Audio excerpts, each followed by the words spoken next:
Hello everyone, RO 2023 की history revision की इस सीरीज़ में आज हम देखेंगे मध्यकाल के तुगलक वंश से संबंधित प्रश्नों को।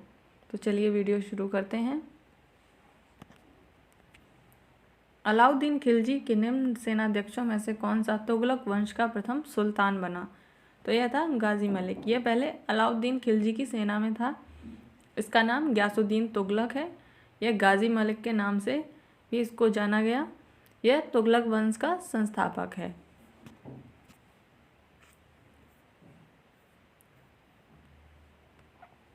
गाजी मलिक किस वंश का संस्थापक है? तो वह है तुगलक वंश का। यह दिल्ली पर तीसरा वंश है। दिल्ली सल्तनत का तीसरा।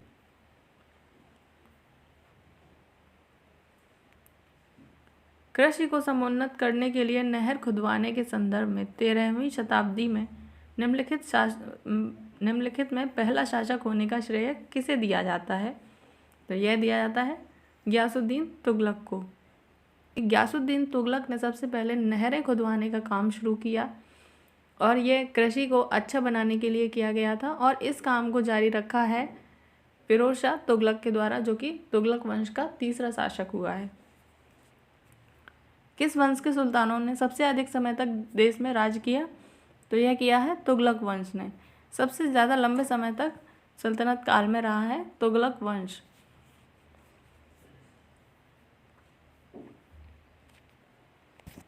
दिल्ली सल्तनत का सर्वाधिक विद्वान शासक जो खगोल शास्त्र, गणित और आयुर्विज्ञान सहित अनेक विधाओं में माहिर था, तो वह था मोहम्मद बिन तुगलक। बहुत ही विद्वान शासक था, लेकिन बहुत ही ज़्यादा असफल रहा है ये अपने शासनकाल में।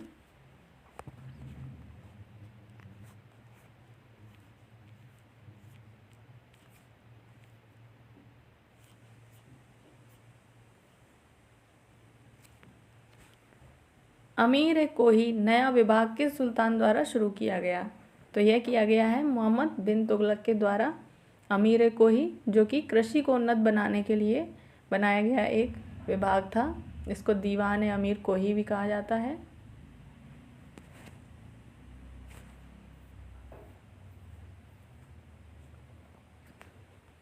दिल्ली के किस सुल्तान ने एक पृथक कृषि विभाग की स्थापना की एवं फसल चक्र की योजना बनाई है? तो वह की है मोहम्मद बिन तुगलक ने। दीवाने कोही किससे संबंधित है? तो यह है मोहम्मद तुगलक से, जिनका नाम मोहम्मद बिन तुगलक है। मोहम्मद बिन तुगलक ने दीवाने अमीर कोही की स्थापना की है, जो कि कृषि विभाग से संबंधित है। इसमें कृषि को उन्नत बनाने के लिए कार्य किया जाना था। मोहम्मद बिन तुगलक अपनी राजधानी दिल्ली से ले गया, तो यह कहाँ ले गया है? यह ले गया है दौलताबाद, जिसका नाम देवगिरी था। मोहम्मद बिन तुगलक के द्वारा इसका नाम दौलताबाद रखा गया है और वहाँ पर राजधानी ले जाई गई है।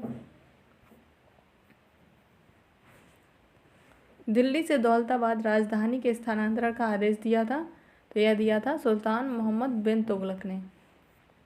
बहुत ही महत्वाकांक्षी योजना थी, जिसका संचालन ठीक प्रकार से नहीं होने के कारण यह योजना विफल हो गई। भारत में सर्वप्रथम सांकेतिक मुद्रा का प्रचलन किया था, तो यह किया था मोहम्मद बिन तुगलक ने। मोहम्मद बिन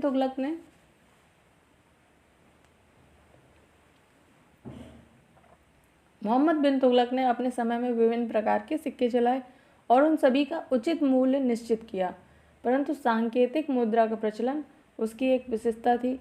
बर्नी कहता है इसके बारे में कि चांदी की कमी और साम्राज्य विस्तार की नीति को कार्य रूप में परिणत करने की वजह से मोहम्मद बिन तुगलक को सांकेतिक मुद्रा चलानी पड़ी। इससे पहले ईरान में सांकेतिक मुद्रा चलाने का असफल प्रयास हो चुका था, परंतु चीन में यह सफलतापूर्वक लागू हो चुकी थी सांकेतिक मुद्रा। शायद इसी से प्रभावित होकर मोहम्मद बिन तुगलक ने भी यह फैसला किया होगा, लेकिन यह योजना पूरी तरीके से विफल हो गई, क्योंकि सांकेतिक मुद्रा की छपाई से संबंधित कोई भी नीति सही प्रकार निर्धारण नहीं की गई और ना ही उस पर नियंत्रण किया गया। दिल्ली के सुनारों ने मनमाने तौर पर मुद्रा ढालनी शुरू कर दी और घर घर टकसाल बन गए, जिससे सांकेतिक मुद्रा की साम्राज्य में बाढ़ आ गई। निम्नलिखित में से कौन पहला सुल्तान था जिसने भारत में सांकेतिक मुद्रा का प्रचलन किया? तो यह था मोहम्मद बिन तुगलक। जब उसने राजत्व प्राप्त किया तो वह शरीयत के नियमों और आदेशों से पूर्णतः स्वतंत्र था। बर्नी ने यह कथन किस सुल्तान के लिए कहा है? तो बर्नी ने यह कथन अलाउद्दीन खिलजी के लिए कहा है, क्योंकि अलाउद्दीन खिलजी ने अपने राज्य और धर्म को अलग अलग रखा। धर्म को राज्य में हस्तक्षेप करने की अनुमति उसने नहीं दी। कथन ए और करार दिए हैं। मोहम्मद बिन तुगलक ने एक नया स्वर्ण सिक्का जारी किया जो इब्न बतूता द्वारा दिनार कहलाया गया। तो यह बिल्कुल सही है। मोहम्मद बिन तुगलक ने सांकेतिक मुद्रा चलाने के अलावा स्वर्ण सिक्का भी चलाया था एक, जिसे दीनार कहा गया। मोहम्मद बिन तुगलक पश्चिमी एशियाई तथा उत्तरी अफ्रीकी देशों के साथ व्यापार में अभिवृद्धि के लिए स्वर्ण सिक्कों की टोकन मुद्रा जारी करना चाहता था। तो ये बिल्कुल ही गलत है। उसने स्थानीय और आंतरिक व्यापार के लिए टोकन मुद्रा चलाई थी। अंतर्राष्ट्रीय व्यापार कभी भी टोकन मुद्रा से नहीं किया जा सकता, उसके लिए स्वर्ण की ही आवश्यकता पड़ती है। तो कथन ये सही है, करार गलत है।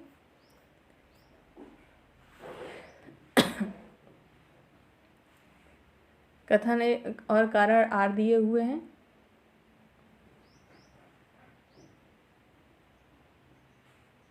मोहम्मद बिन तुगलक की प्रतीक मुद्रा योजना असफल सिद्ध हुई। मोहम्मद तुगलक का मुद्रा निर्गमन पर उचित नियंत्रण नहीं था। तो कथन ए की सही व्याख्या कर रहा है, करार आर दोनों ही सही हैं, इसलिए आंसर होगा ए। मोहम्मद तुगलक ने जो प्रतीक मुद्रा योजना चलाई थी वह असफल हुई थी, क्योंकि उसका मुद्रा निर्गमन पर कोई नियंत्रण नहीं था। इसी कारण वहाँ पर टोकन मुद्रा की सल्तनत में बाढ़ आ गई थी। बहुत ज़्यादा फर्जी तौर पर टोकन मुद्रा छपने लगी थी।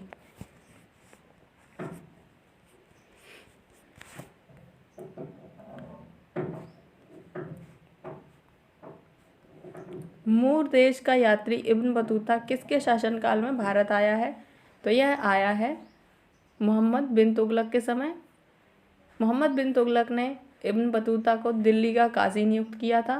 मूर देश से अर्थ है आधुनिक मोरक्को। तो यह मोरक्को का यात्री था। अक्सर पूछ लिया जाता है इब्न बतूता कहाँ से आया था। और इसने रेहला बुक लिखी है।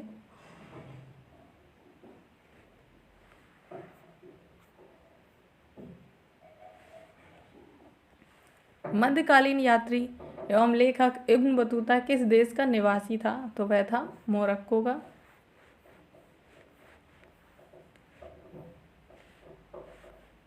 इब्न बतूता भारत किसके शासनकाल में आया है? तो वह आया है मोहम्मद बिन तुगलक के शासनकाल में। किसने सल्तनत काल में डाक व्यवस्था का विस्तृत विवरण दिया है? तो यह दिया है इब्न बतूता ने। इब्न बतूता ने डाक व्यवस्था के बारे में विस्तृत विवरण दिया है।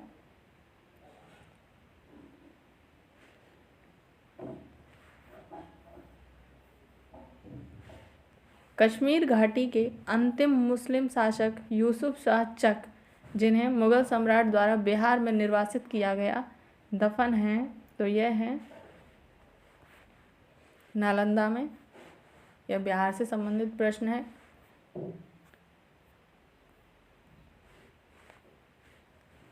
होली त्यौहार के सार्वजनिक उत्सव में भाग लेने वाला दिल्ली का प्रथम सुल्तान कौन था? तो यह था मोहम्मद बिन तुगलक। मोहम्मद बिन तुगलक हिंदुओं के त्योहारों में भी भाग लेता था।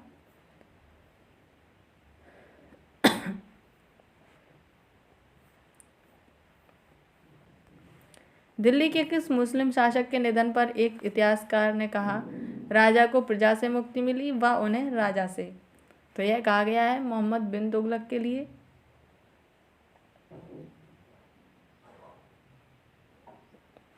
यह कहा है बदायूनी ने। बदायूनी एक इतिहासकार है। बदायूनी ने कहा है यह मोहम्मद बिन तुगलक के लिए, क्योंकि जो उसकी योजनाएं थीं वह भले ही महत्वाकांक्षी थीं, लेकिन उनका क्रियान्वयन सही तरीके से न होने के कारण प्रजा उनसे खुश नहीं थी किसी भी तरीके से। इतिहासकार बदायूनी ने किसकी मृत्यु पर कहा सुल्तान को अपनी प्रजा से और प्रजा को सुल्तान से मुक्ति मिल गई? तो वह कहा है मोहम्मद बिन तुगलक के लिए। निम्नलिखित में से किस सुल्तान ने बेरोजगारों को रोजगार दिलवाया है? तो यह दिलवाया है फिरोज तुगलक ने। यहाँ पर बेरोजगारों को रोजगार के लिए एक रोजगार कार्यालय खोला गया है रोजगार देने के लिए फिरोज तुगलक के द्वारा। बेरोजगारों के सहायतार्थ दिल्ली के निम्नलिखित सुल्तानों में से किसने रोजगार कार्यालय की स्थापना की है? तो वह की है फिरोज शाह तुगलक ने। रोजगार कार्यालय या रोजगार दफ्तर बनाया गया है फिरोज शाह तुगलक के द्वारा। दिल्ली का सुल्तान जो दान दक्षिणा के बारे में काफ़ी ध्यान रखता था और इसके लिए दीवाने खैरात स्थापित किया था। तो दीवाने खैरात स्थापित किया था फिरोज तुगलक ने। जितने भी ऐसे बांटने वाले चीज़ों के नाम हैं ज़्यादातर फिरोज तुगलक से जुड़े हुए हैं। काफ़ी ज़्यादा उदारता दिखा रहा था फिरोज तुगलक, हालांकि ये काफ़ी कट्टर शासक था।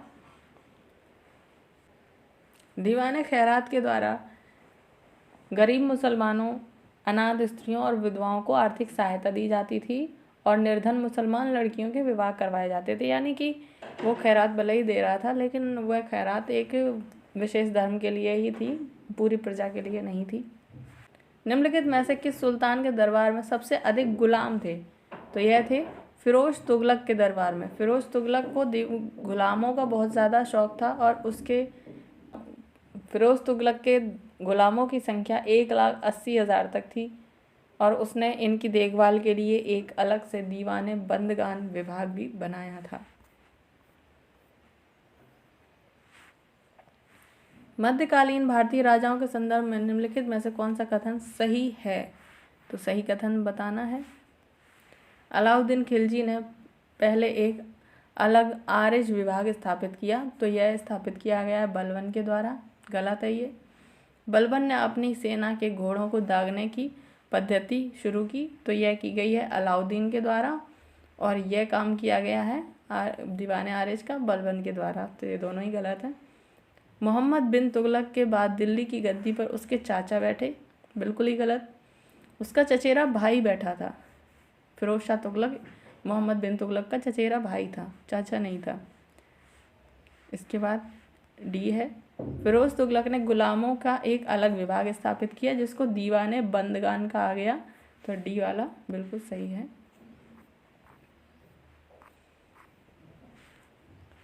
सर्वप्रथम लोक निर्माण विभाग की स्थापना की है, तो यह भी की है फिरोज शाह तुगलक ने, लोक निर्माण विभाग।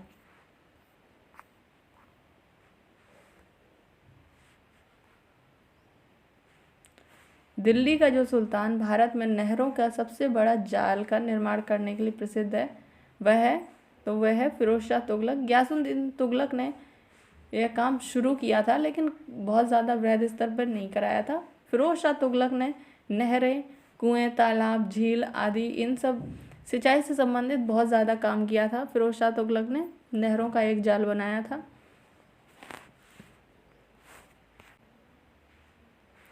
दिल्ली के किस सुल्तान ने सबसे ज़्यादा नहरों का निर्माण कराया है? तो वह कराया है फिरोज शाह तुगलक ने।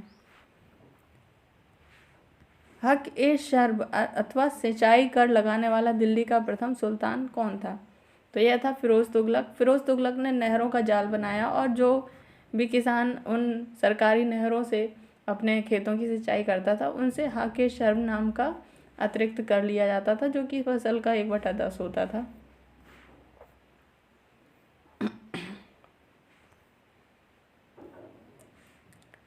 दिल्ली के किस सुल्तान ने ब्राह्मणों पर भी जजिया कर लगाया था? जजिया एक कर है जो कि धार्मिक कर है, यह गैर मुस्लिमों से लिया जाने वाला कर है। फिरोज शाह तुगलक ने ब्राह्मणों पर भी जजिया कर लगाया। इससे पहले जजिया ब्राह्मणों पर लागू नहीं था, पहली बार था यह जब ब्राह्मणों पर जजिया कर लगाया गया। निम्नलिखित में से किस सुल्तान ने फलों की गुणवत्ता सुधारने के लिए उपाय किए हैं, तो ये किए हैं फिरोज तुगलक ने काफ़ी सारे बाग लगाए हैं और फलों की गुणवत्ता सुधारने के उपाय भी किए हैं।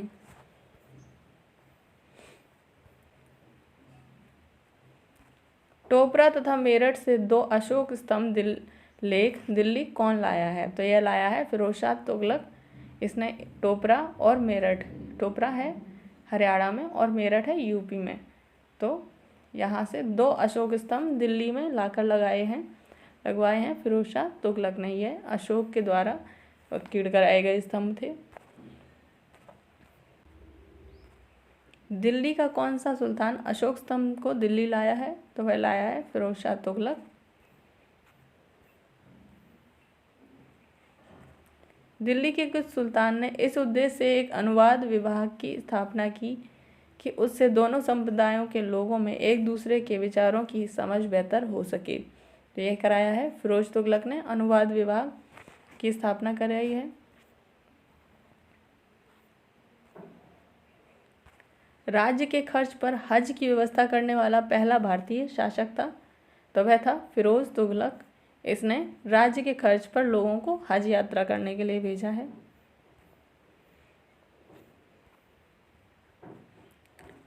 फिरोज तुगलक द्वारा स्थापित दारुल शफा क्या है? तो यह है एक खैराती अस्पताल, मुफ्त का अस्पताल है। यहाँ पर दवाइयाँ मिलेंगी, इलाज होगा लोगों का। दिल्ली सल्तनत के तुगलक राजवंश का अंतिम शासक निम्नलिखित में से कौन था? तो वह था नसीरुद्दीन महमूद। तैमूर ने किसके शासनकाल में भारत पर आक्रमण किया?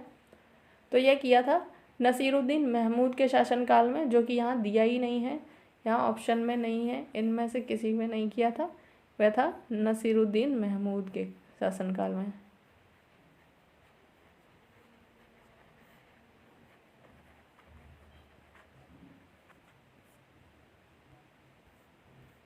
तैमूर लंग ने किस वर्ष भारत पर आक्रमण किया? तो वह किया था 1398 में। इस समय तुगलक वंश के अंतिम शासक नसीरुद्दीन महमूद का शासन था। तैमूर आक्रमण के बाद भारत में किस वंश का राज स्थापित हुआ है? तो वह हुआ सैयद वंश का, बहुत ही थोड़े समय के लिए रहा है।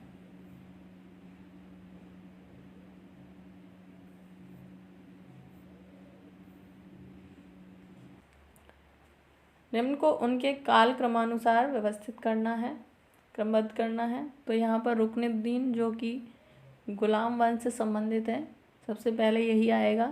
इसके बाद आएगा मुबारक खान, जो कि मुबारक खिलजी के नाम से खिलजी वंश में हुआ। इसके बाद फिरोज तुगलक वंश से, और इसके बाद आलम शाह जो कि सैयद वंश से हैं। तो ये पहले ही क्रमबद्ध रूप में लिखे हुए हैं, तो इसका आंसर होगा 1 2 3 4।